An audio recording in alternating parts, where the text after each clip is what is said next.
We're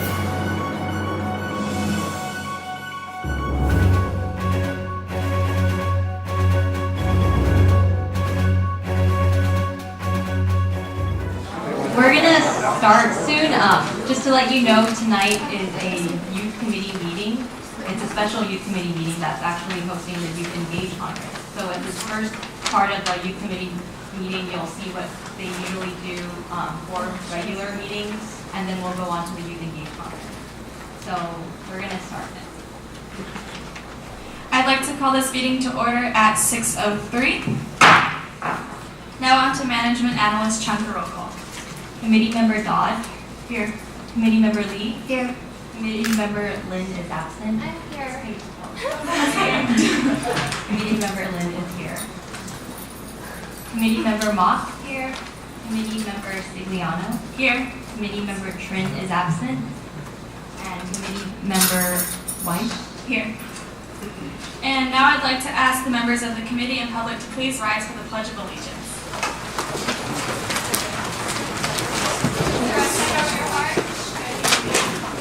Pledge allegiance to the flag of the United States of America and to the republic for which it stands, one nation, under God, indivisible, with liberty and justice for all.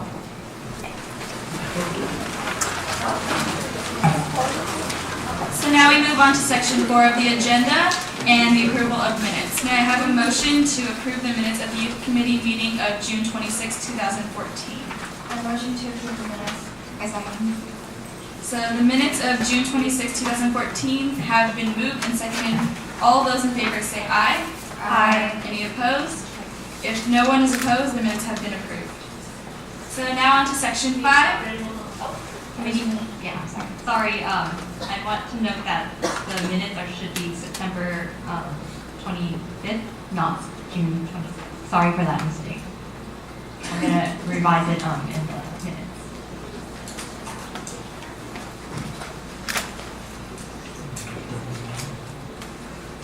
Would anyone like to make a motion to change that in the minutes? My motion. I second. Okay, so now we're moving on to section 5, the Youth Engage Conference. We're going to break into the Youth Engage Conference and return here later for the rest of the agenda. I'd like to hand it over and give a big welcome to Mayor Bloom and Mayor Pro Tem Chavez.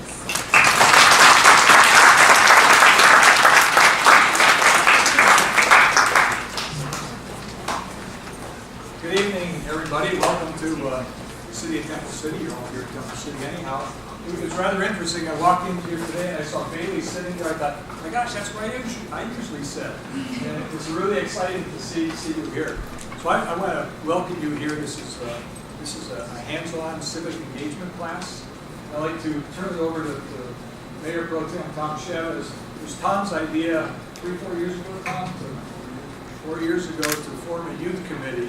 He said, you know, the youth are going to be the future of our city, and we better start getting their input on some of the stuff we're doing. So I'll turn it over to Tom and take it from there. Thank you, Mayor Bloom. Well, welcome again, everyone. Thank you for coming. This is a sort of a historic evening for Temple City, I guess we should say. I know this is going to sound kind of corny, but I kind of feel like a proud parent tonight, or maybe I should say grandparent because of my hair. But you know, 4 years ago when the council decided to put together our youth committee, you know, we had a vision of what we really wanted at the time, and that is to engage the youth of our community, give them a platform, have them have a voice in our community to share their ideas and their concerns, and tonight is the kind of the culmination of that. And you know, I'd love to say it's been an easy route to this point. As the Director Burrows can attest to, we've had our bumps along the way and our learning process, but it's all been well worth it, I think, that here we are tonight and we have the youth of our community here, and hopefully you are going to be able to learn quite a lot tonight. And so, you know, you may not realize this, but you guys are the leaders of our community, our future leaders. And, you know, we take that responsibility up on the council very seriously.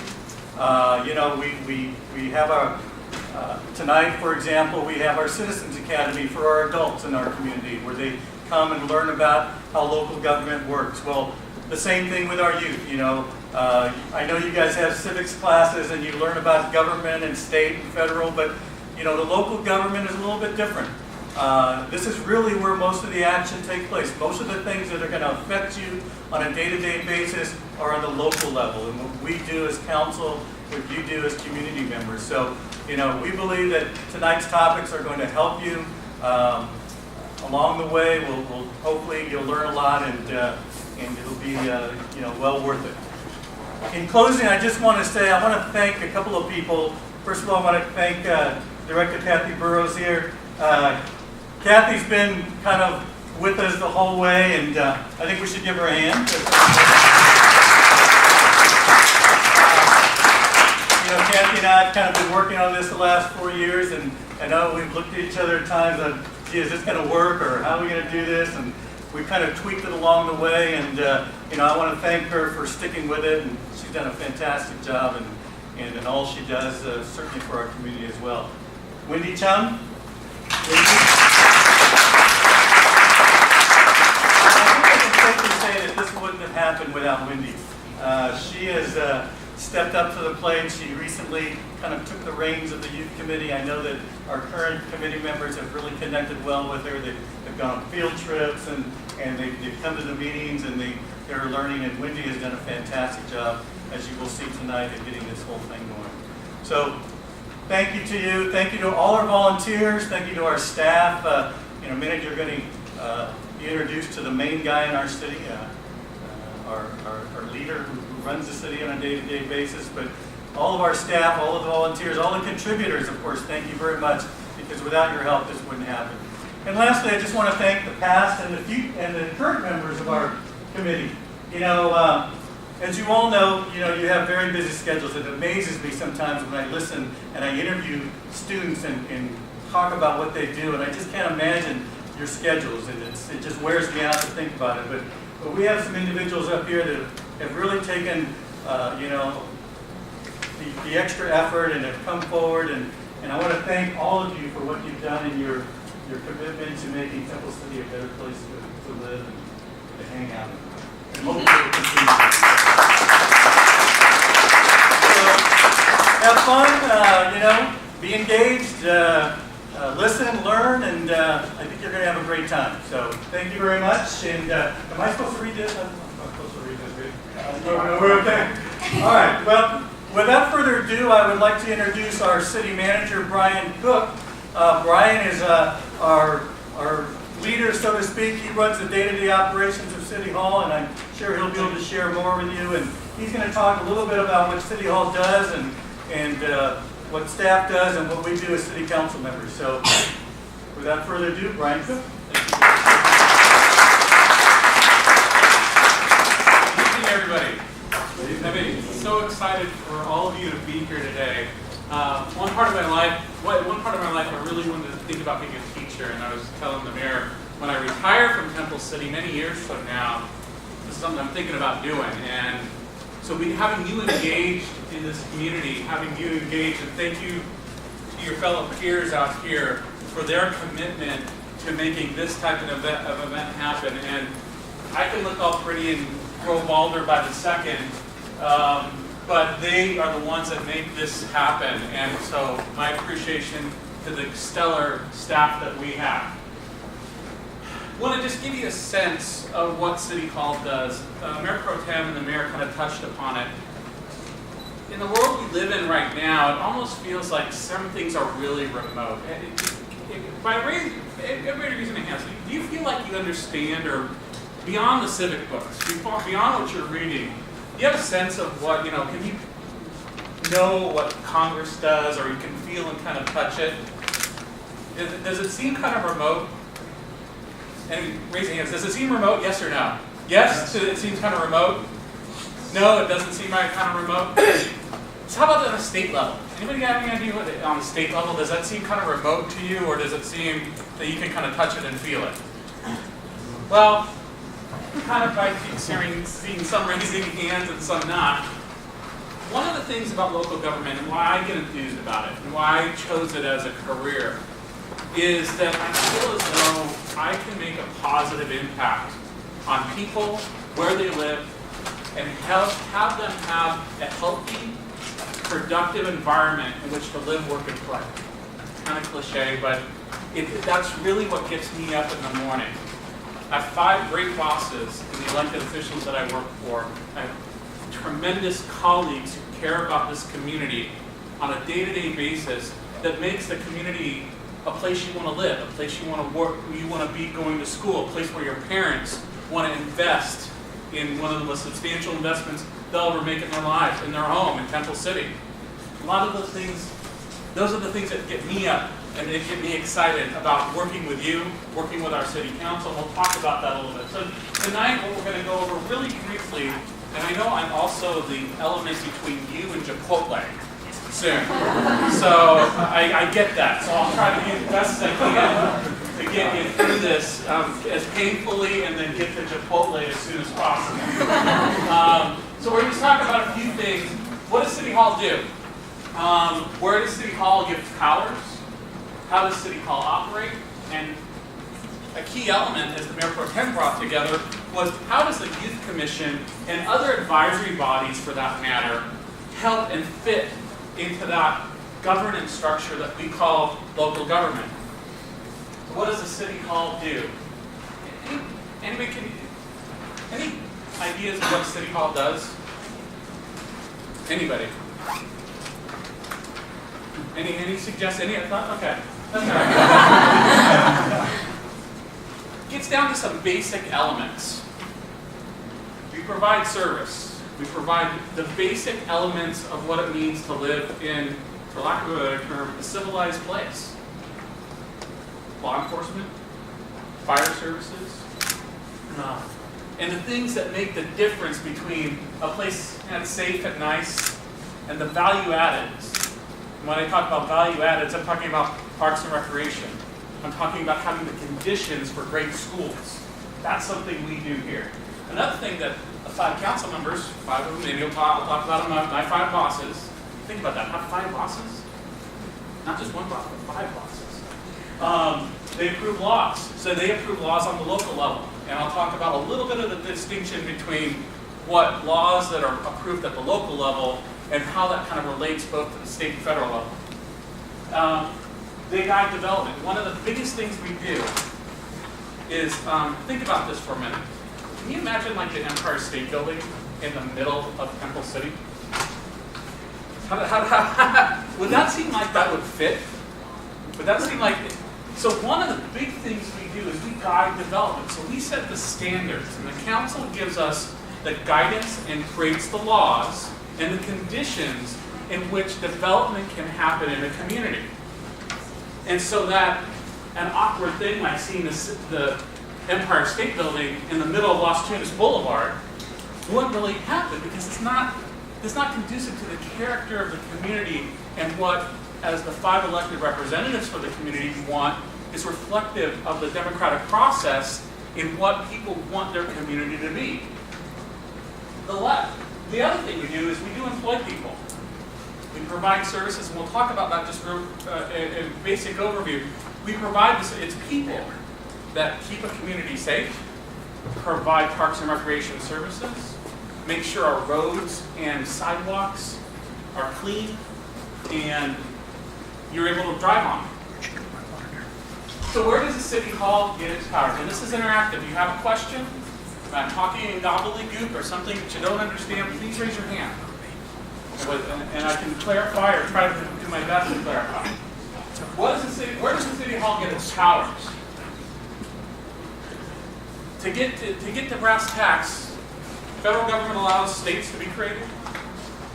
State allows cities to be created. We are what are called, and our Mayor Pro Tem Chavez is a lawyer, I'll be careful about the legal jargon I use. We are creatures of the state, meaning the state allows us to live and, for lack of a better term, determine our own destiny on how we want our community to be. The characteristics we want, the elements that we want to provide in terms of services to the community, that's what the state allows us to do.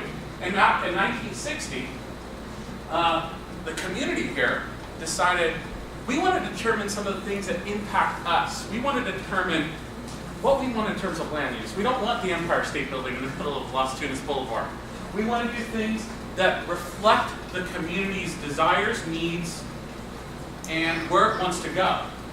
So we are governed then by a couple things. We are governed by our own charter, meaning here's some specific things we have in place that govern how Temple City is run, but it's usually referenced back primarily to the state constitution, and the state constitution lays out pretty specifically what cities can and cannot do.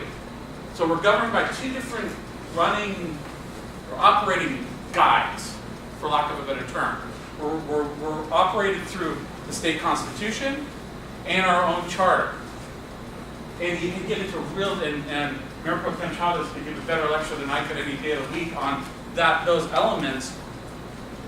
But that's kind of the guidepost that we use. Now, how does the city hall operate? That gets interesting.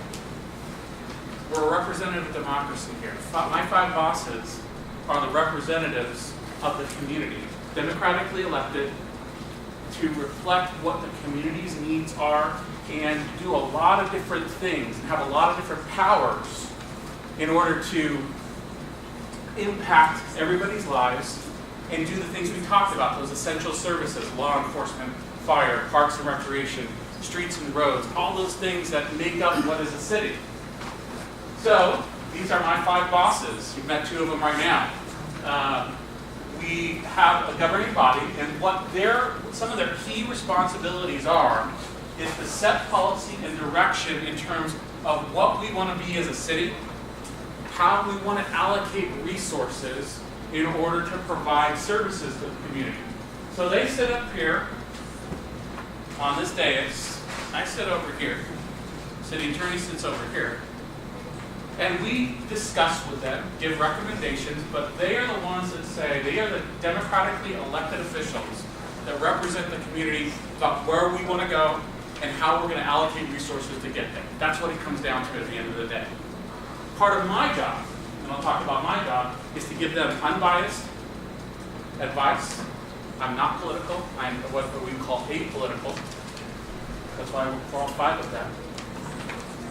Trying to give them the best advice in order to deliver services and programs and initiatives that the city wants. So that's really it's one of their key roles. Here's a couple other things. So council members have to be Temple City residents. That kind of makes sense, right? It would make sense that they would be outside of the community. They are part of the community. And that's why when I talked about federal and state officials kind of seeming a little remote, and not that they're not bad people, I mean, don't get me wrong, these are our federal officials and our state officials, they're good people and they care about who they represent. But you can go talk to the mayor. You can go talk to the mayor pro tem. You can talk to our council members and say, hey, I have a problem. I have an issue. You can talk to them directly, and these are decision makers that allow for then give me direction on how to deal with issues. They serve 4 terms. The mayor rotates. So one of the big roles of the mayor, for Mayor Bloom, is he runs the meeting. You have to have some type of decorum. You saw your peers. They went through a process here, right, about how they run the meeting. Imagine a meeting that you have and everybody's just talking at the same time, and there's no rules and structure. That's not really going to be super productive. Same thing here. We have certain guidelines and processes, and some of it derives directly from the state constitution as to how we run our meetings and the manner in which we run them and the input that we get from the community on issues. If I can leave you with one thing today. Has anybody ever watched and wanted to go to sleep with C-SPAN? Have you ever seen C-SPAN? Okay. C-SPAN, you can watch some of the legislative process on the federal level. And it's weird because you'll see somebody come up to the podium and kind of what we call make a motion to approve X, Y, Z. And you won't see how that law was made, how the sausage was made a little bit. Local government's a little bit different. For example, right now, the mayor pro tem and the mayor couldn't talk with another colleague about a law they want to approve. And they couldn't turn around and say, hey, by the way, that whole thing about Empire State Building in Las Tunas, I'm good with it. By the way, are you good with it? Are you good with it? Great. We're all good with it. When we go up there, we'll agree to that. Can't do that. Derives from the state law. So this is the place where it is transparent as to the reasons why they're making decisions, the information they're being given about those decisions, and their justification to their constituents is why they're making those decisions. Another key element, and one of the most important elements too, is they adopt an annual budget. So for Parks and Recreation, for law enforcement services, we'll talk a little bit about the contract model. It gets a little bit complicated, but I'll do my best to kind of walk through it. They approve about, right now, a little over $13 million budget a year to provide a bunch of services that the city provides. $20 million when you count in all other funding sources. And funding sources come from different places. The primary place it comes is from your taxes. Who ate at McDonald's this week? Good. You're being healthy. I like it. Okay, but you ate somewhere in Temple City this week. You paid taxes. You paid a sales tax. Your mom and dad's own property in Temple City, they pay property tax. That's where we get most of our funding. The remaining part of that $20 million from about the $12 million we get from general taxes comes from different funding sources. It comes from the federal government, comes from the state, and it comes from the county to provide a litany of services. So the budget process, the budget document is one of the most important documents that the council approves. Any guesses to why that would be one of the most important documents the council approves? Pays for the services that we provide the community. It's also a statement of priorities. It's also a values document. It tells the community, we really believe in good, strong law enforcement. We believe in having a Parks and Recs department that provides good quality services to the community. And we're willing to put money behind it in order to fund it. So this is where it gets a little bit nuanced. And if you have any questions, and if it's a little confusing, please don't be afraid to raise your hand. So we provide all those essential services I talked about before, right? We provide law enforcement services, we provide fire, but we do that under what's called a contract model. Now, back before I was born, in the 1950s, there was a town. Does anybody know where Lakewood is?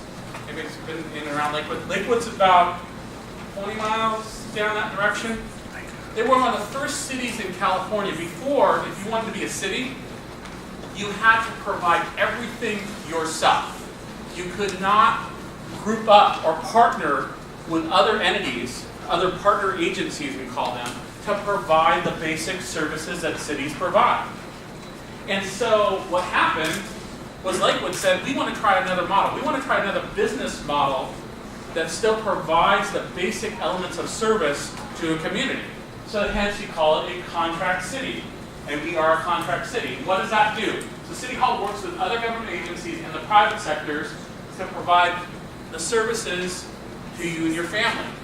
You have water that comes out of your faucet every day. Your trash is picked up. Those are partners that we contract with or work with to provide those basic elements of service to all of you in your homes. A couple of things that are really big that we do, obviously police. So we contract out with the LA County Sheriff's Department to provide us law enforcement services. A little over roughly half of the cities in the, I'm looking at my smarter than me staff, provide services to cities as their police department. So LA County Sheriff is essentially Temple City's police department. We work with Athens Services to provide pickup for trash. Can you imagine how costly it would be to have all those trucks and all those landfills to pick up trash twice a week in Temple City and pick up all the bulky items we have? It's extremely costly, so we partner with the private sector to provide that service. And one of our key jobs as a contract city is contract management. So we need to make sure that Athens, the Sheriff's Department, Los Angeles County, the Humane Society is providing that service to all of you every single day. Everybody kind of understand the concept? of how we kind of provide services. We don't have a big staff, but we have equivalent of about 40 full-time employees here at the city. We can't do all this stuff, so we have to partner with the private sector and our partner government agencies that provide these services. Road maintenance is another one. Mayor Bloom was the deputy director of the County of Los Angeles Public Works Department.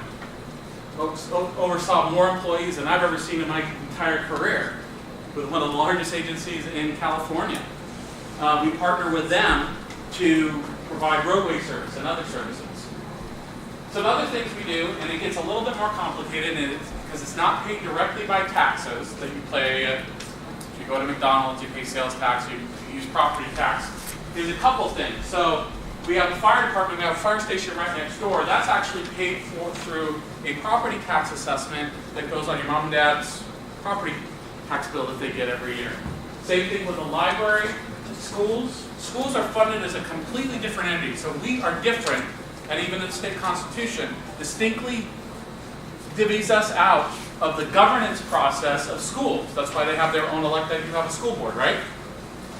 So they actually govern, as the city council governs city operations, the school board governs school operations, and the great Temple City School District that we have here today. Some of you are from other school districts, you're a great school district. Utilities. It's expensive to run a utility. It's expensive to provide power, water, and a bunch of other stuff. I came from another city that provided water and other services. It's extremely expensive. It costs a lot of money. In our city, we have other partner agencies that help us with that. So our structure, as we pointed out, was my 5 bosses right there. Fantastic, great people. Are the democratically elected representatives of the community. They hired and fired 2 people, me and our city attorney. The city attorney serves as the attorney for the city council and the city as a whole. He does not represent individual residents in law matters.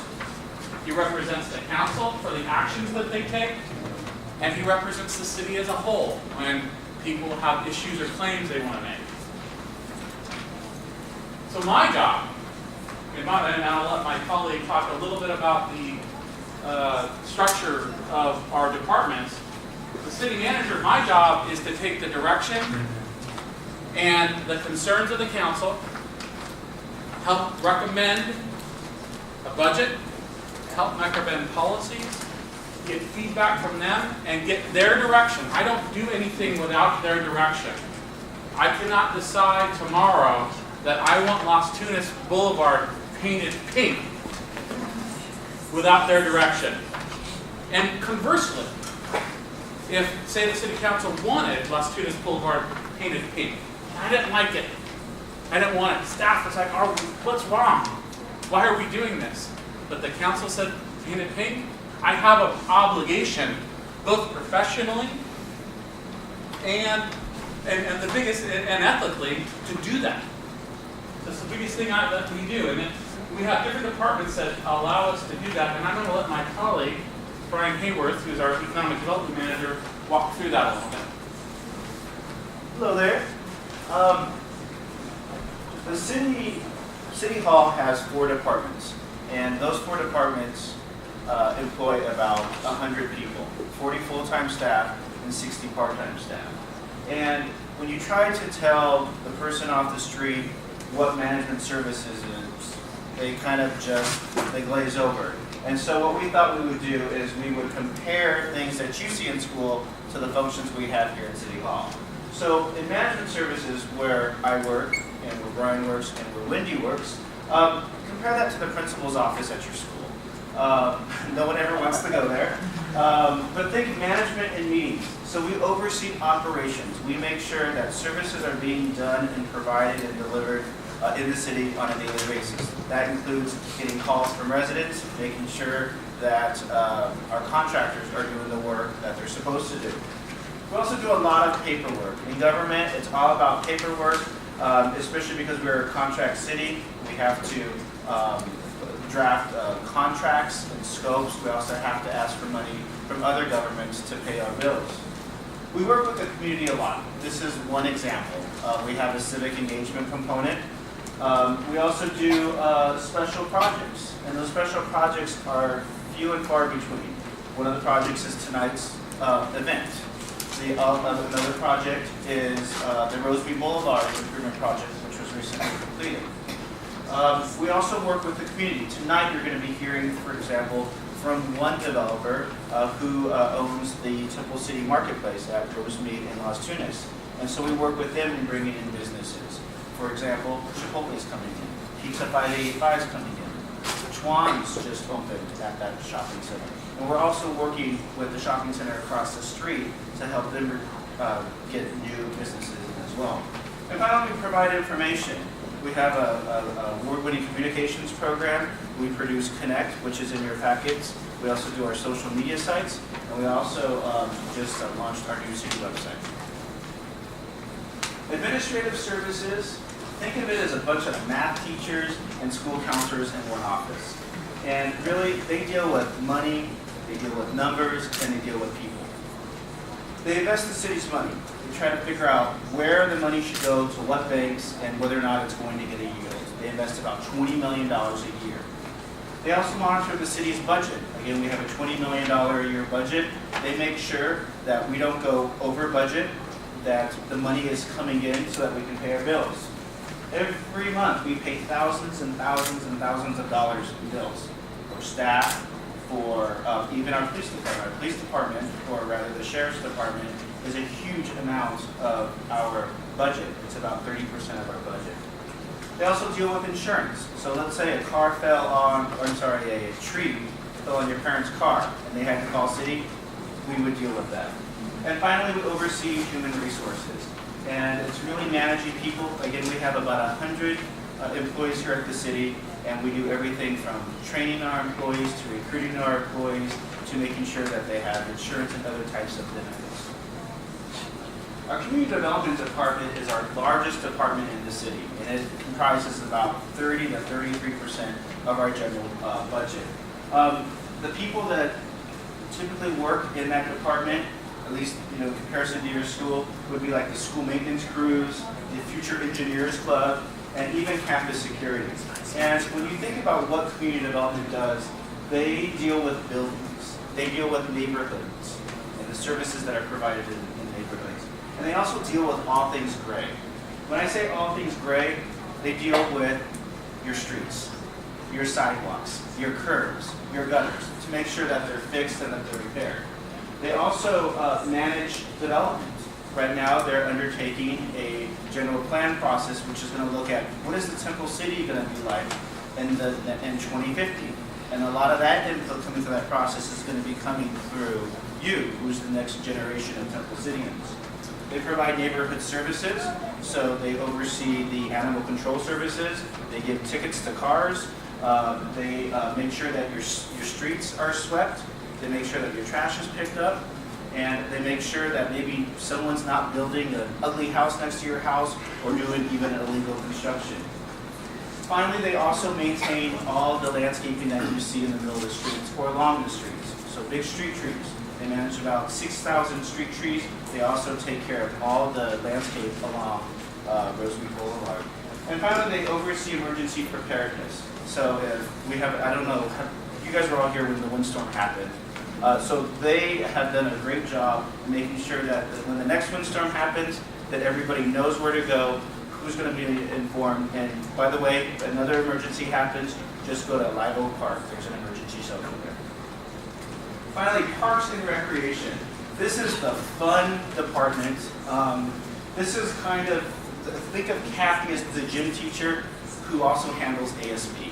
Her job is to make things fun and active, and she also deals with items that are green. By that I mean she is the type that her and her staff, which by the way has the largest part-time staffing in the city, and by the way, if you guys are looking for a summer job, that's the lady to talk to. They provide recreational programming. By that, they provide over 300 recreational classes a year. They also host community events like Lights on Temple City, the recent Fall Festival, and they hold about 12 community events a year. They manage senior services. We have a senior lunch program at Light Oak Park, and they also provide services to make sure that grandma and grandpa can get everything from dial-a-ride, which is that van that you see around town, to making sure that they have resources at local hospitals to make sure that they have the medical resources available to them. They maintain our two big parks, right here at Temple City Park and also at Light Oak Park. They also manage the city's tree program. And finally, they're in the business of making memories. I think all of us can think of a park experience, and it's always been very positive. And I think for Parks and Recreation, I really believe that we take that function for granted, because everyone thinks that they can do community events bigger, better, more awesome, cheaper. They have a very hard job to do, and they do a great job. So when you go to the parks, think about the memories, the good memories. It's all because of the Parks and Recreation Department. So with that being said, I'm going to now pass it on over to Agnes, who's going to talk about the youth committee, and here you go.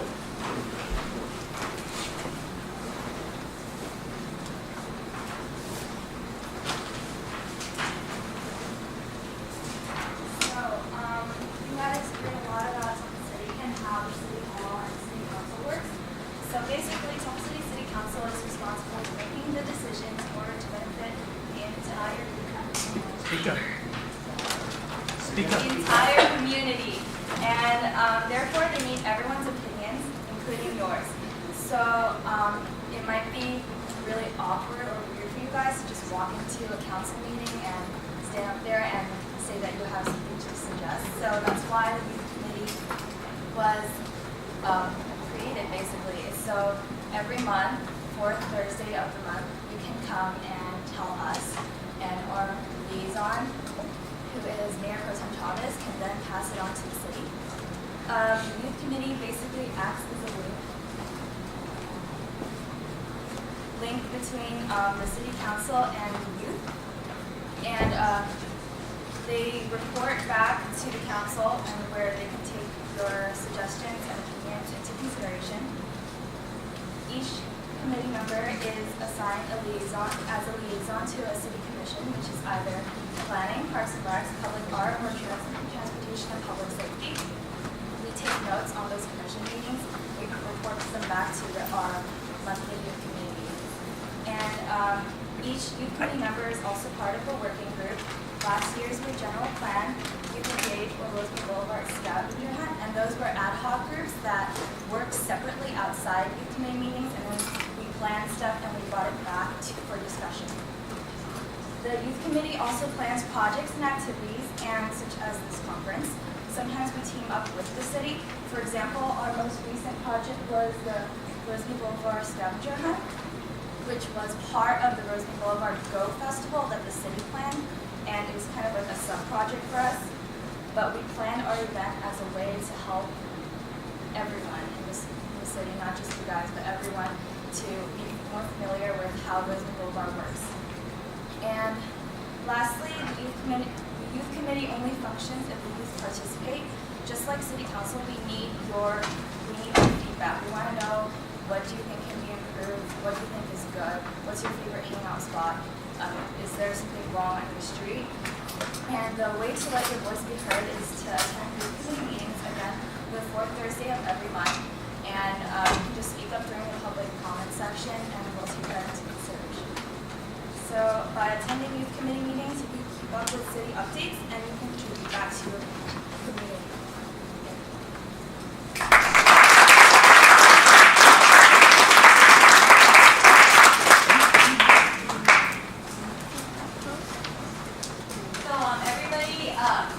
Now that this first session is over, it's going to be session 2, and based on what session that you're attending, I think they marked it during the